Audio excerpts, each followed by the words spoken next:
Washington is red hot on the recruiting trail.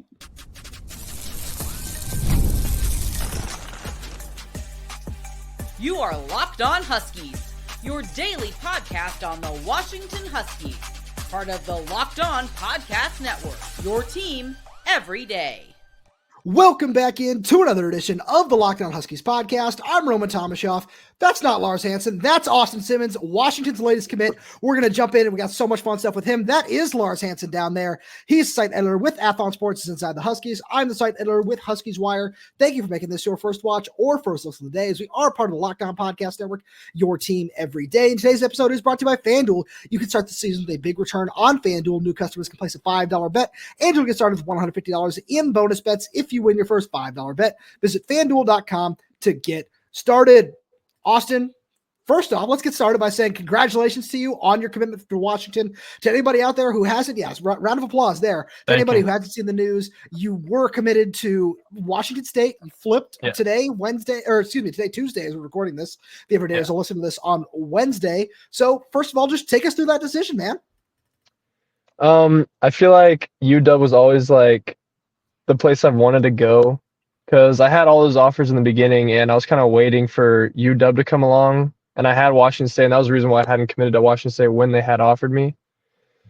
But now that Plug has left Washington, I've always been in correspondence with Coach Powell at Washington, and now that he's there, it kind of opened up the spot for me to come in and seize the opportunity that I've always wanted. So I felt that it'd be great if I just took that opportunity that opened up for me. So, Roman, you're going to love this. The old cliche, the chip on your shoulder. How much of a chip was there, given that Washington offer didn't come until it kind of, because it was what? November, right? This past kind of week when you got the offer, right? Did you sense that it was coming, and kind of, is there added motivation knowing it's not that UW didn't want you, but it's just like, hey, I still got to earn my spot in a way? Yeah. I feel like definitely that, like, Powell has always been super honest with me. He's the first recruiter to ever recruit me and reach out to me and all that when he was at Arizona. And he's been honest with me. He was just saying that he was honoring offers that were already previously there when he moved to the Washington program. But I wouldn't say chip, but I just think it's like extra motivation for me to push myself going there. And like knowing that there's a bunch of dogs in the tight end room, like it's going to push me even more to just work for my position there and getting the starting job, I'd say. So, Austin, as a local guy to the Pacific Northwest, obviously you're from Oregon, going to be moving up here to Washington. You and I were talking right before this got started about a couple of the visits that you've had up here to UW, one of them being the Boise State game last year. Can you just talk about what it's like to be able to take in the game at Husky Stadium from the point of view of a recruit? Yeah. It is a crazy environment there at Washington. Like, it is, the fans are rowdy and it's just super loud. Like, you don't realize how loud it is until you're like actually at the stadium. Cause like, I mean, it's not a like enclosed stadium, it's like open, but it still gets super loud. And it is just a crazy environment there. Like, it was an environment like I've never seen. It was just crazy when I went there. But super excited for that. And so you mentioned that you've always been interested in UW. I guess when would you say you first began? When did that interest? How far does that interest go back? Because I'm assuming it goes back even before last season. Yeah, I would say that their draw of just excellence that they've had with the program, like, was just an immediate draw for me to want to go there. But also the location; it's closer to home, which is great for my parents. And I'd say even with Powell going there, because I was drawn to Powell and his coaching and just his pedigree as a coach. And since he's gone to Washington now, I feel like that's just more of an incentive for me to want to go to Washington. And I feel like that's just like my biggest draw. And also that I think I read up, it was they were ranked 7th educationally globally, which is crazy. And that's even more crazy. I get the opportunity to be able to go to a university like that, which is, I think, is crazy. But yeah, I'd say those are my reasons of why I wanted to go there in the first place. So I'd love to dive into a little bit more with your relationship with Coach Paopao. where something Lars and I love to talk about on the show, where Lars has a long relationship going back to his first stint at Washington, is he's one of the best tight end coaches in the nation when it comes to developing and getting players in the NFL. Yeah. Like we're watching Monday Night Football, you see Will Dissly, you see Drew Sample, Hunter Bryant during his time in the league, Kate Otten. There are so many guys you can point to and just say, yeah, that's somebody that Jordan Paopao identified and developed early. And can you just talk about just a little bit what that's like from what you've seen from him from your point of view? I'd say he's a great coach. I went to one of the practices, and you don't really like guess how like he's just super aggressive, not like aggressive, but he's super, I can't think of the word, but like he's persistent with his coaching. Like he's really on you on the field, but off the field, he's like a great guy. I was answering a few other questions from a reporter. He was asking me about Powell. And he was telling me that he's a great guy, that recruits have said that even off the field, like inviting him to his house, having dinners and all that, like that's something that I was always looking for in a coach. And I feel like he brings that to the table as a great coach. Like just having that on the field relationship and that off the field relationship is a great combination to like make a great player, I feel. So now you mentioned coming up for a couple of unofficials before this past weekend to Washington. Did you get a chance to come up during the summer at all and kind of get to spend some personal time, maybe not off the field with Paopao, but just kind of get to know him more as a person in that sense? This summer I went up for a sort of an unofficial visit, but I did get to hang out with, it was for one of their practices. It was like the spring practice. And I did get to go around all the players there, and especially like you can see how much of a family it is in that tight end room. Like they're all super close. And then especially like on the sidelines during practices, like they're always together. They're always chatting it up. They're always talking about like what's going on during practice. And I feel like that's just a great environment to be with those guys. And so that's tight end room. No, I'm sorry. Go ahead. If there's anything else you got there. Oh, no, that was it. So one thing I'm really curious about when it comes to you as a player, I've had a couple people reach out to me and say, hey, I'm a huge fan of your film. And so this question actually comes from one of our insiders.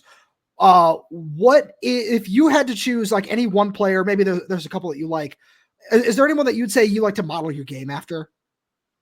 I've actually thought about that, and this is going to sound like a basic answer, but I'd say probably Gronkowski, just because of his physicality, like when he gets the ball, like not just catching the ball, but when he gets it, like what he does with the ball.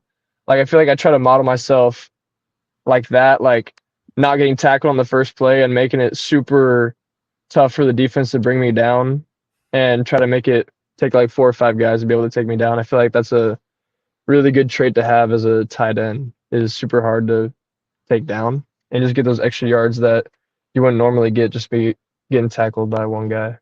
So I feel like that's, yeah.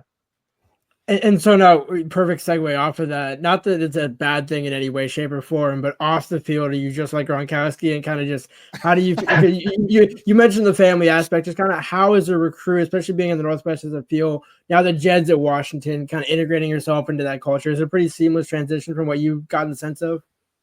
Yeah, I'd definitely say that. I feel like I'm not really a too like outgoing guy. I feel like I'm pretty not really introverted, but like I'm not a crazy in your face guy, but definitely that environment over there, I'd definitely be able to just click with right away. I'd definitely say. And hey, just for the record, that is friend of the program, Rob Gronkowski. But that's a story for another day. We got so much more with Austin coming right after a quick break. Because we've got a message from our good friends over at FanDuel. Get ready to tackle the NFL action with FanDuel, America's #1 sportsbook.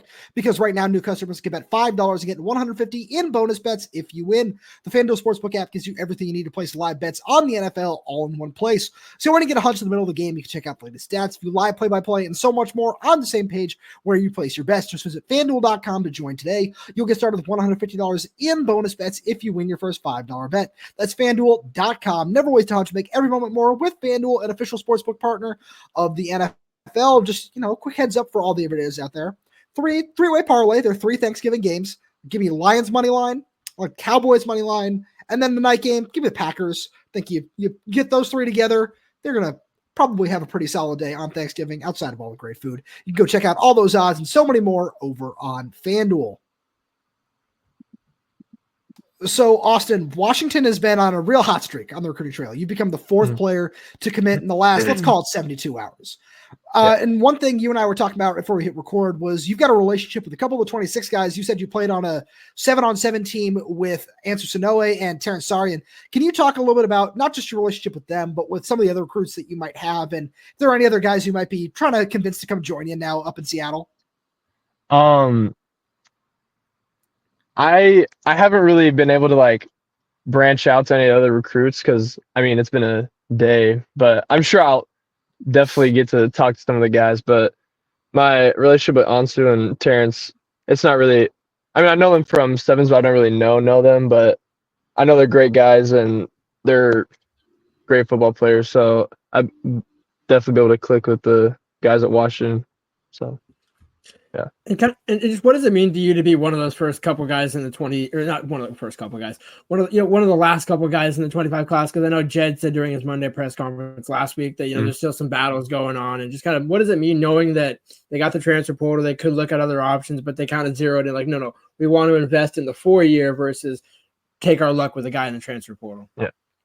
I think that shows like where they're at as a program, like believing in those younger guys and what they could do for their program. I feel like that just puts a lot of faith in their coaching staff. And for me, especially, like it gives me more, like even more motivation to go out there and work and prove to them that they were right on choosing me instead of taking another transfer or someone else.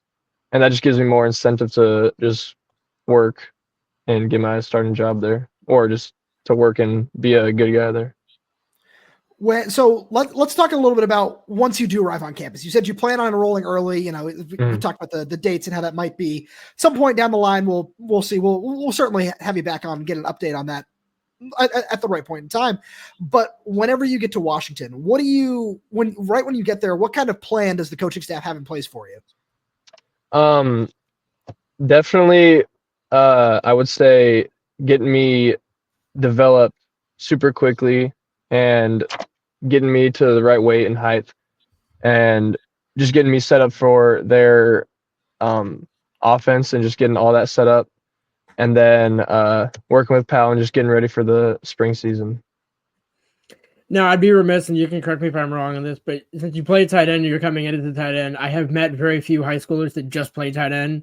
So what position has helped you over the years, or maybe even this year, to be an even better tight end?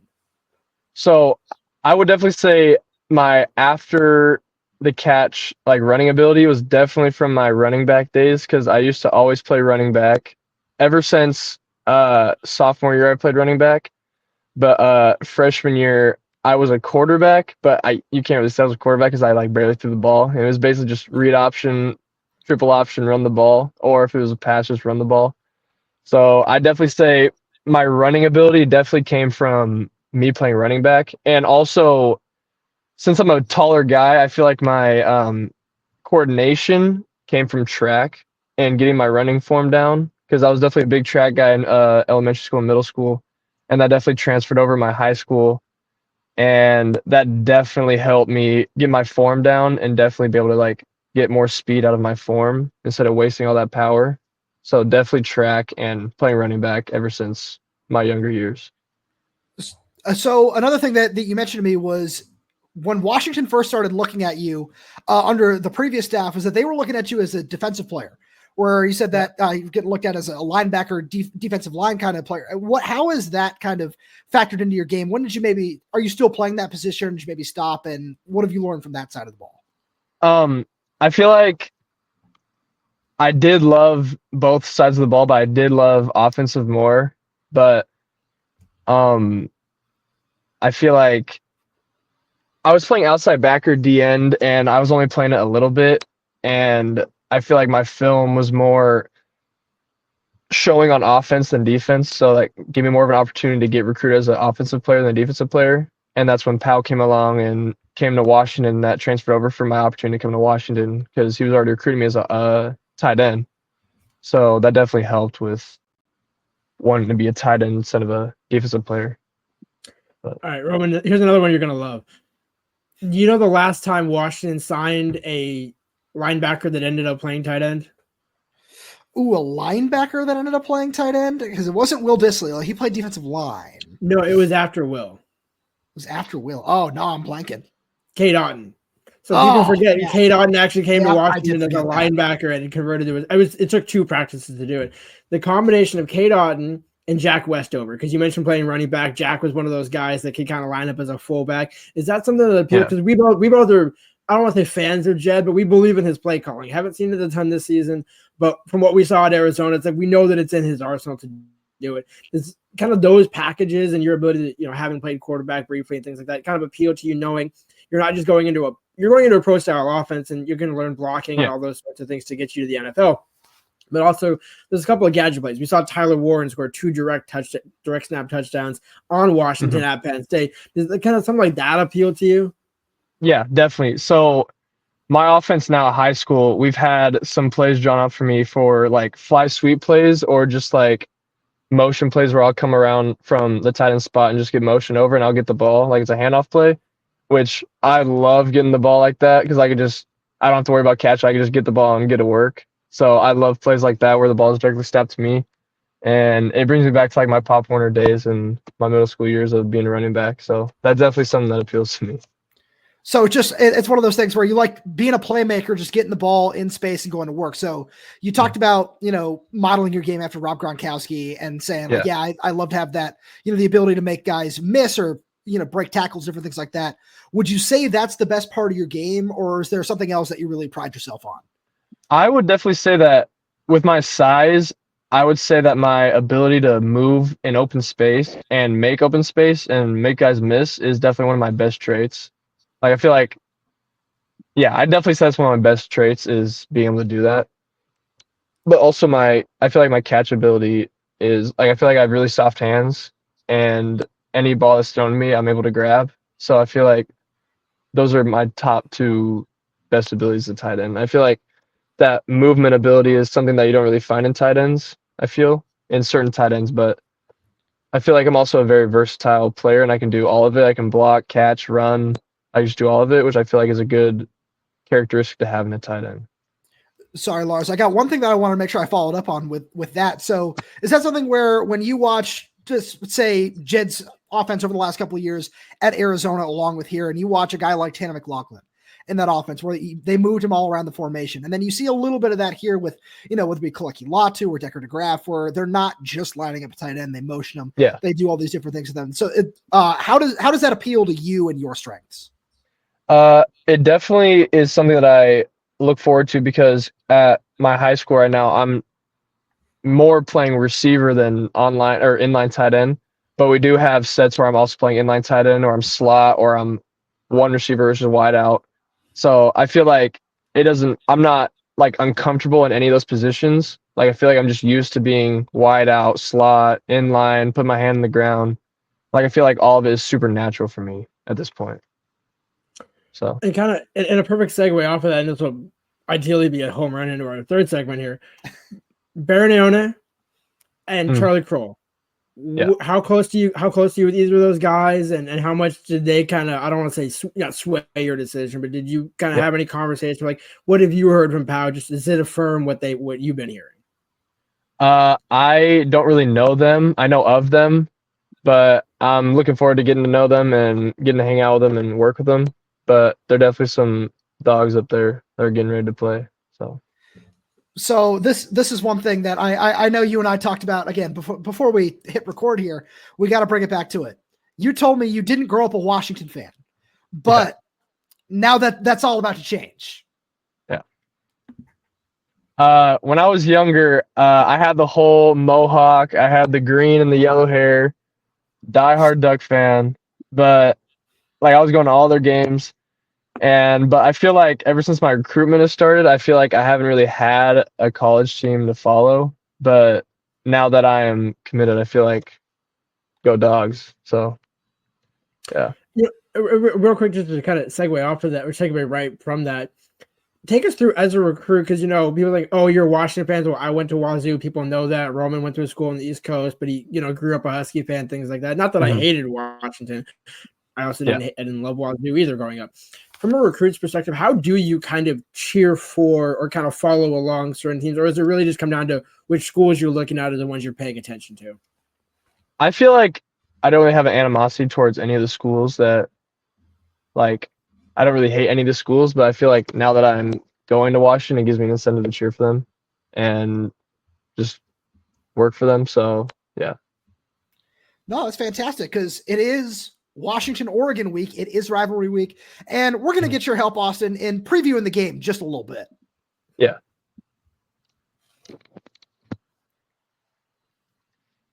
So, Austin, as a Oregon native, as somebody who, like you said, used to follow Oregon super closely, now you're committed to Washington, and you've certainly spent a lot of time talking to Coach Paopao. Mm-hmm. What are you looking for in this game this weekend? I'm definitely looking forward to seeing the team play.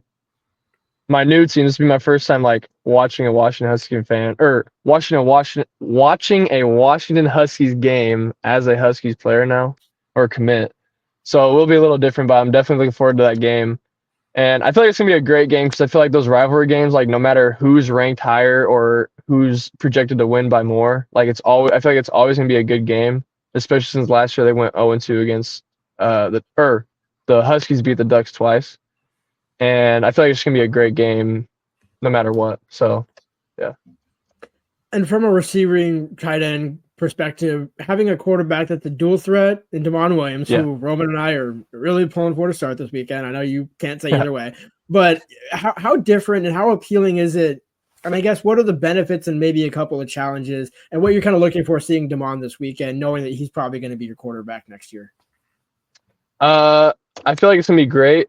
It's definitely great when you have a triple threat quarterback because when you're a tight end, you're kind of that check down guy. So when you're rolling out, you're looking for someone to throw to. And I feel like a tight end is definitely the guy you want to be looking for when you're in pressure and you need someone to throw to. That's definitely the guy you want to throw to. So definitely looking for if he throws the check down to the tight ends, if he's in pressure or anything like that. But definitely something like that. But definitely looking forward to watching him. Now, have you gotten a chance to watch, a lot of his highlights, whether it be some of the stuff he's done this season at Washington or maybe back to his high school days at Basha last year? No, I have not, but I definitely will be watching them and check them out. So, but how much have you gotten to know about Decker DeGraff, and how much, and maybe when you came up on the visit, did you get a chance to meet with him at all and kind of just pick his brain on what he's learned? Yeah, I didn't really get to talk to any of the guys. I did, but I didn't really get to talk to any of them. But definitely, seeing him as a freshman playing right away is definitely awesome, and that gives a lot of hope for me to come in and work right away, and to be an impact player in their system, which is great. But definitely will be trying to work with DeGraff and all those guys up there and paving my way. So because you've seen what Decker's been able to do in his first season, have you set kind of goals for yourself, whether it be, year 1, year 2, year 3, where there are certain points that you might want to reach but once you step on campus? I haven't really, I feel like it kind of depends on what happens when I get up there, but I definitely, it's kind of hard to say, but I feel like goals for me would just be to work on myself the first year and develop and just basically put a lot of weight on, put a lot of speed, and just to understand the playbook and be an impact player maybe this year or definitely next year. But my main goal is definitely get developed and become an impact player right away, I'd say. So there's no real wrong answer to this, aside from giving a Shane Waldron answer, and I'll make sure I get the question so you can drink your water and not have an awkward moment here. From a recruit's perspective, what's Jedd Fisch like? From what you've gotten to know of him, talk to him, just things you've heard about him, just what's kind of been your impression of him as from a recruit's perspective? He's definitely a great coach. From some of the videos I've seen of recruits talking about him, he's definitely super bring in all the guys, because some programs, if you're not really an impact guy, then you kind of just fade away and you're not really seen by other coaches, but you don't really feel like you're there. But I feel like he brings all those guys in and gets them to work and you don't really feel like you're like fading away. You feel like you're always invested in the team, and he kind of brings that investment into you as a player. And I feel like he cares about how you are as a person as much as you are as a player, I feel. What does that mean to you as somebody where, it's, hey, it doesn't matter if you're guy number 1 or guy number 105 on the roster, you're receiving that same kind of attention from the head coach? Yeah. I feel like for me, definitely it's one of those deciding factors, because like with Pau, he's super like inviting and does care about you and won't let you just fade away. But that's definitely what I was looking for in Fisch, and I feel like he definitely brings that, which is great. So, and now I might as well just get this question since I'm the one representative who can. How difficult was that call to make with Jake Dicker? It was definitely actually not even one of, it was the hardest conversations I've had in my life. I will definitely say that, because it feels like a breakup. Like there were a lot of emotions in that conversation, and especially with my tight end coach Witt, that conversation was super, like, not devastating, but like it was just super, like it was like really emotional on both sides, but it just felt like a breakup, and losing all those relationships with all those guys. Like they're a bunch of, like, they're great guys, and even they're great coaches, even better people. All those guys are there, all those players, like it just feels like a breakup. It's like not a good feeling at all. Like I will say that, like that's one of the worst feelings I've ever had in my life. But it's, yeah, that's all I gotta say about that. But it was not good. But yeah. Do you think it's going to be awkward at all, since Washington does play in Pullman this upcoming year? Yeah. I don't think it'll be too awkward, but there'll definitely be that, like, oh, you were committed here and now you're committed there. But I feel like at the end of the day, it's just business, and you got to just put your things aside and do what you got to do. So I feel like it's not going to be that much awkward, but I feel like it'll be fine. And don't worry, you join a long list of former Washington State commits that ended up at Washington. Bishop Sankey, Austin Joyner. I could go down and do the list. Mm-hmm. We mentioned the business side of things. We won't go into it too much, but I guess, in the NIL day and age and world, what do you like? You touched on it a little bit. What are some things you like to do off the field? Like to go. I know Paul Mankey told me he likes to go fishing. Yeah, some other guys like to go bowling and do stuff like that. I'm definitely try to find a new hobby like each year type of guy, or like try to find something to do. But I'm definitely an outdoor guy. I love fishing. I love riding, like quads, ATVs, all that. I love golfing. I love bowling. Not too great at golf, but I do love golf. I feel like I have a lot of hobbies that keep me busy, so it's kind of nice. But definitely an outdoor guy.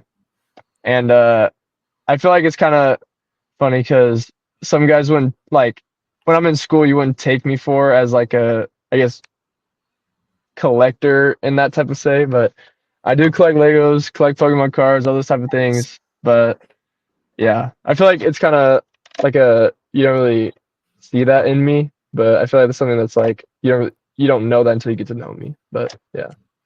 So I'll leave Roman to handle the second part of what you just said, but when you do get to play golf with Paopao, let us know how that goes, because he's taking, I think he took Aaron on a to Top Golf or something like that, and Paopao's not a scratch golfer, but he can surprise you apparently. Yeah. So just let us know how that goes. But Roman's got a question. Oh yeah, no, we've had a conversation, off air about Pokemon cards and everything like that. Do you have one that's like the pride of your collection? I do have this. It is the Gyarados EX. It's one of the older cards, the shiny Gyarados. But I got it from my friend. We were making a trade, but definitely that's my prize card, definitely. But I haven't really sent any cards in yet to get graded. But yeah, we'll get there when my collection grows a little bit and I get that more price range. Then I'll definitely start sending them in. But I feel like that card is definitely really close to me.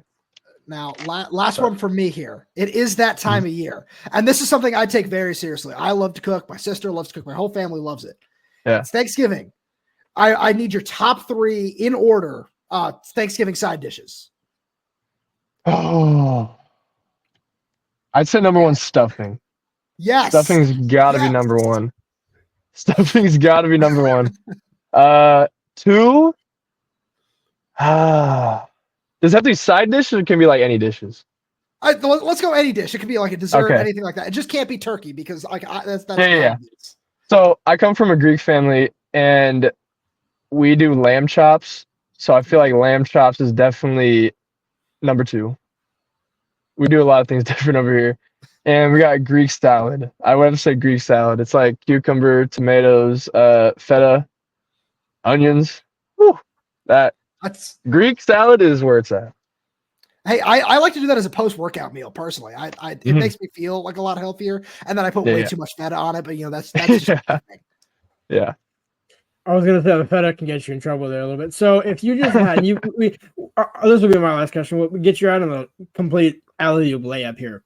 Mm-hmm. If you had one message to Husky fans, because I think I'm assuming you don't have to say, probably enrolling before spring practices in March, maybe halfway through, depending on what time the schedule works out. What would be your message to Husky fans if this is one of the last times that they get to hear from you before you enroll in Washington? That's a hard question. I'd say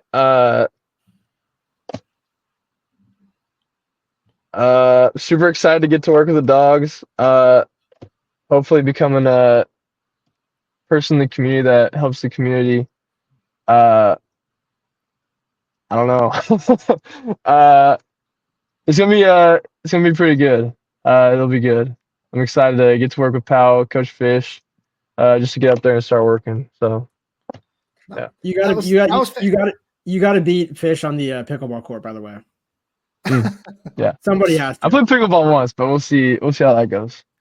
It's harder than it looks. I'm personally not a fan, but I mean, hey, Austin, you just did your first podcast interview. You crushed it. Thank you so much for being here. You. Lars, as always, thank you so much for being here. Thank you all the everydayers tuning in. We really do appreciate your support. Thank you so much for making Locked On Huskies your first listen today. Now for your second listen, check out the Locked On Big Ten podcast. Our guy Craig Sheehan puts the Big Ten first. When everyone else overlooks it, you can find Locked On Big Ten on YouTube or wherever else you listen to your podcast. Just like you can find this podcast in any way, shape, and form. Make sure you subscribe wherever you get your podcast, whether that's YouTube, Spotify, Apple Music, Amazon Music. We're there. We're everywhere. We're updating the channel with new content every single day. So make sure to click that like button, click the little bell so you don't miss when we post a new video. If you have any questions, comments, concerns, drop them right down below in the comment section. And if you're audio only, please leave us a 5-star review, as it does help us out a lot. Thank you so much for tuning in, and we'll talk to you on Thursday.